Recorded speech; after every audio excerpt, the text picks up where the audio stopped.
Ukrainian President Volodymyr Zelensky responded guardedly on Sunday to a proposal from Russian President Vladimir Putin of rapid, direct talks aimed at ending the war.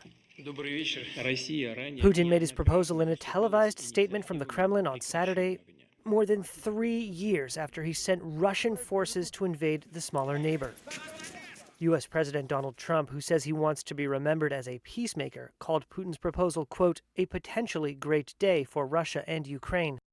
Trump broke from his predecessor, Joe Biden, in dropping a demand for an immediate Russian withdrawal from Ukraine, and instead pressed both sides to agree to a temporary ceasefire. I want a ceasefire with guarantees. Because you'll get a ceasefire faster than an agreement. Ask our people about ceasefire, what they think. Zelensky and other Western allies resisted this, saying a pause in fighting would allow Russia to redeploy forces for further attacks.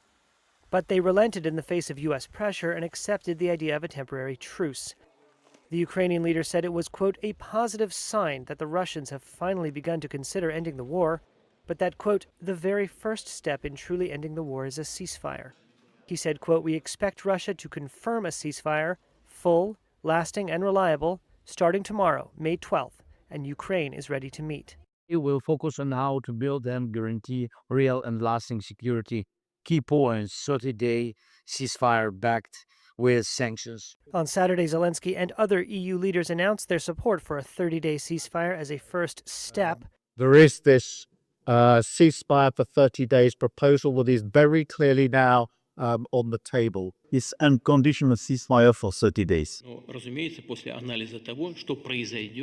Putin, however, suggested that any ceasefire was a matter for negotiations, he said could take place in Istanbul later this week.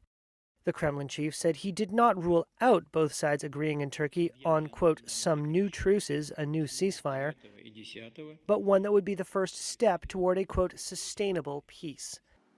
Putin said Russia had proposed several ceasefires, including a moratorium on striking energy facilities, an Easter truce, and most recently a 72-hour truce during celebrations marking 80 years since Soviet victory in World War II.